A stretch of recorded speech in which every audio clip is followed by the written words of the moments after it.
Bonsoir, et fois passée, nous t'ai parlé de euh, est-ce que rêve biblique, mais aujourd'hui, il, il met une obligation de comprendre avec vous l'interprétation biblique des rêves.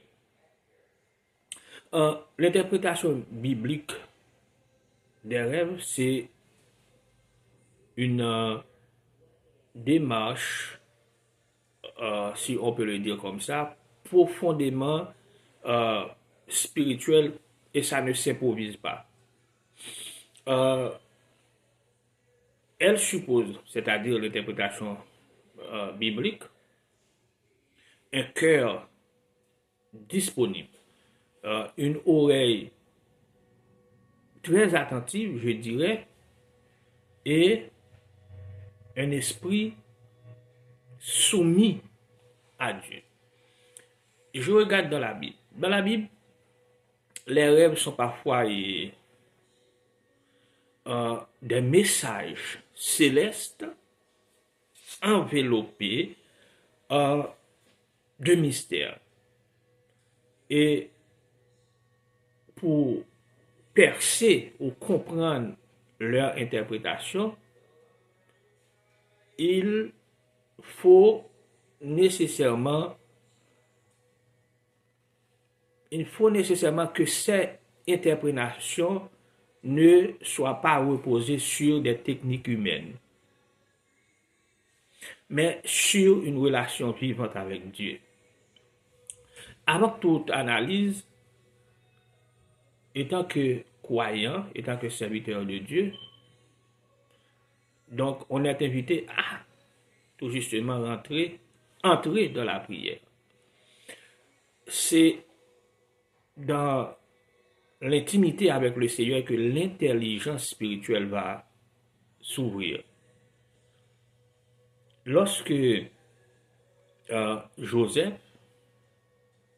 est confronté au rêve des compagnons du Pharaon dans la prison, qu'est-ce qu'il fait? Donc, il déclare avec humilité. Donc, l'interprétation n'est-elle pas de Dieu? C'est ce qu'il disait. Racontez-moi les rêves. Genèse chapitre 40, verset 8. Donc, la première posture, c'est celle du recueillement et de la dépendance. Donc, après, bien sûr, la prière, vient l'écoute intérieure.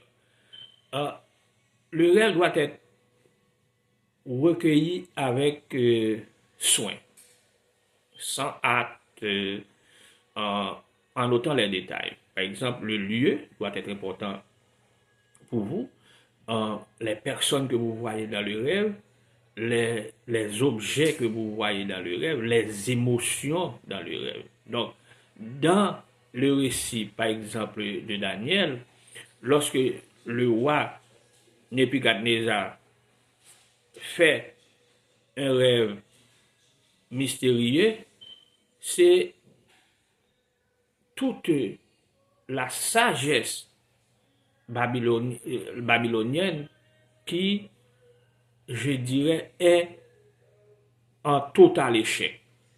Donc, incapable de rappeler le rêve et encore moins de l'expliquer, ça peut créer certains ennuis, n'est-ce pas, au roi Nebuchadnezzar. Donc, mais Daniel, après avoir prié avec ses compagnons, eh bien, il reçoit dans une vision, bien sûr nocturne, eh bien, le contenu et le sens du rêve. Selon Daniel, le chapitre 2, le verset 19. Donc, le message divin est confié à ceux qui veillent spirituellement et qui prennent le temps de s'arrêter et de méditer. Donc, le rêve biblique est souvent porteur de symboles. Vous devez le savoir.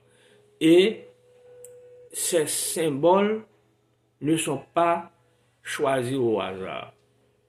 OK? So, ils puissent avoir, je dirais, ils puisent leur sens dans la tradition scripturaire, dans la Bible, dans la parole de Dieu. Par exemple, l'eau, ok, euh, dans la Bible symbolise la vie, ok, la purification ou parfois le jugement. Et dans Joël, le chapitre 2, le verset 28, donc, nous voyons que Dieu promet, je répandrai mon esprit sur toute chair, vos fils et vos filles prophétiseront, vos vieillards auront des songes et vos jeunes gens des visions. Le rêve devient, n'est-ce pas, ici une manifestation prophétique de l'esprit. Donc, ce langage de l'esprit, eh bien, demande cependant un éclairage biblique. Lorsque Joseph rêve que le soleil, ou du moins la lune et 11 étoiles se prosternent devant lui, en Genèse, le chapitre 37, verset 9, son père pratiquement comprend immédiatement la portée symbolique du songe. C'est pratiquement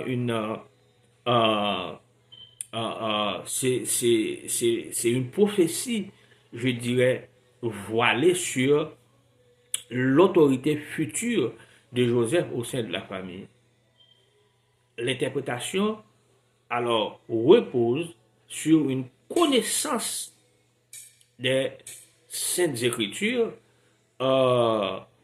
sur une lecture, je dirais, typologique et prophétique des éléments du rêve. Mais le rêve ne parle pas seulement à travers des symboles bibliques et universels, il dialogue aussi avec l'histoire personnelle de celui qui le reçoit. Dieu ne s'adresse pas à nous comme des machines, mais comme des êtres vivants, bien sûr, situés, traversant, n'est-ce pas, des saisons uniques. Et vous voyez comment Dieu s'adresse à Abraham dans une vision de nuit pour lui promettre une descendance dans Genèse, le chapitre 15. Donc, alors que Abraham était tourmenté par l'absence d'héritier, et Dieu, n'est-ce pas,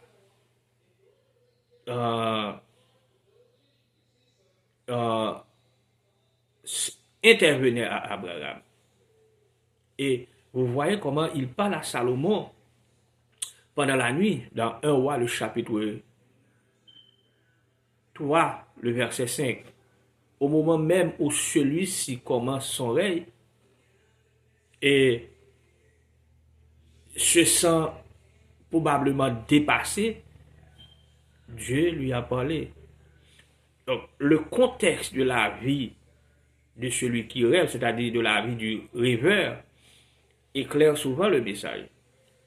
Donc, Dieu parle à ce que nous vivons, à nos peurs, nos questions, nos désirs les plus profonds. Donc, il faut dire que tous les rêves ne viennent pas de Dieu. OK? Et c'est doit être une vérité capitale que vous devez comprendre. Et la Bible met en garde contre les faux prophètes qui prétendent avoir eu des songes de la part de Dieu alors qu'ils viennent de leur imagination. Et Jérémie dénonce avec force cette tromperie parce que à l'époque, il y avait des gens qui faisaient ça.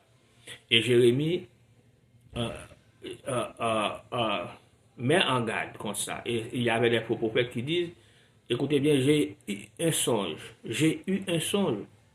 Et ce ne sont pas les songes que se racontent les uns aux autres pour euh, faire oublier mon nom à mon peuple, dit l'Éternel dans Jérémie le chapitre 23, le verset 25, les versets 25, 26 et 27.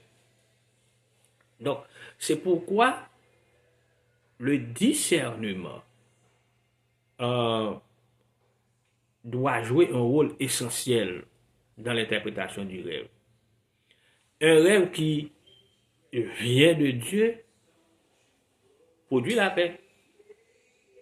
Un rêve qui vient de Dieu produit l'édification. Un rêve qui vient de Dieu produit la clarté. Cependant, un rêve qui vient de la chair ne fait que refléter nos pensées de manière non dirigée, je dirais. Donc, un rêve d'origine démoniaque, par exemple, eh bien, apporte souvent confusion, apporte la peur, apporte la division. Et Jésus a dit quelque chose que je dois partager avec vous. Vous les reconnaîtrez par le fruit en Matthieu chapitre 7, verset 16. Donc, il en va de même pour les rêves. Le fruit du rêve, c'est un indice de sa source. Donc, pour aller plus loin dans l'interprétation, donc la confirmation, c'est une, je dirais, une étape essentielle. Un rêve important, porteur de décision ou de direction, sera souvent confirmé par d'autres moyens. Parce que Dieu n'est pas confus. Et il répète, il établit, il utilise plusieurs canaux. Joseph reçoit en rêve l'ordre de quitter l'Égypte, de fuir en Égypte, avec l'enfant Jésus en Matthieu le chapitre 2, verset 13. Mais qu'est-ce qui s'est passé? Mais vous savez que ce rêve s'inscrit dans le fil d'une révélation continue. Parce que l'ange parle aussi à Marie, l'ange parle à Zacharie, l'ange parle aux mages. Dieu confirme ces paroles par la bouche de plusieurs témoins. Donc, si vous avez reçu un rêve, vous devez soumettre ce rêve à la prière, mais aussi à la sagesse des responsables spirituels. Parfois, une parole reçue dans un culte, un passage de la Bible lu par exemple par hasard, ou une conversation, si vous voulez, bénie, viennent confirmer des fois ce que Dieu a déjà murmuré dans le secret de la nuit, je dirais. Enfin, un rêve divin appelle toujours une réponse. Ce n'est pas une simple information spirituelle à archiver. C'est plutôt un appel, je dirais, un mouvement un pas à faire. Et le pharaon, après avoir reçu l'interprétation de Joseph, il ne reste pas inactif. Qu'est-ce qu'il a fait? Il nomme Joseph gouverneur et il met en œuvre, si vous voulez, un plan de survie pour tout son peuple. Un rêve divin est souvent une mise en mouvement. Parce que il vous appelle, ou il t'appelle, si tu veux, si vous voulez, à changer, n'est-ce pas, une attitude, à prendre une décision, à pardonner, à annoncer un message, à entrer dans une nouvelle version ou dans une nouvelle saison, si vous voulez. Et la révélation sans obéissance, eh bien, devient stérile. Je dois avancer que l'interprétation biblique des rêves n'est pas donc un art magique, non, ou quelque chose qui est réservé à une élite prophétique. C'est une école de foi, c'est une école de maturité, de dialogue avec Dieu. Et ça exige la prière, ça exige l'écoute, ça exige la connaissance des Écritures, ça exige le discernement, ça exige la recherche et non seulement ça exige l'obéissance, mais ça exige la recherche de la confirmation et surtout l'obéissance. Parce que les rêves sont des lettres nocturnes que Dieu glisse sur la porte de notre esprit. Encore faut-il avoir le cœur ouvert pour les lire. Donc, on va continuer la prochaine fois et surtout je viendrai avec un exemple de rêve et son interprétation dans un contexte plutôt pastoral ou personnel. Donc, ce qui va vous aider en tant que chrétien à comprendre vos rêves et étant que serviteur de Dieu, à situer vos rêves en fonction, n'est-ce pas, de la révélation de la parole de Dieu. Partage cette vidéo à des chrétiens, des serviteurs de Dieu, de sorte qu'ils puissent comprendre bien sûr leurs rêves et également les interpréter comme dans le discernement et également à avoir une obéissance et également à avoir une connexion avec Dieu, de sorte que Dieu puisse nous communiquer, vous communiquer et leur communiquer davantage. Puisse Dieu vous bénir.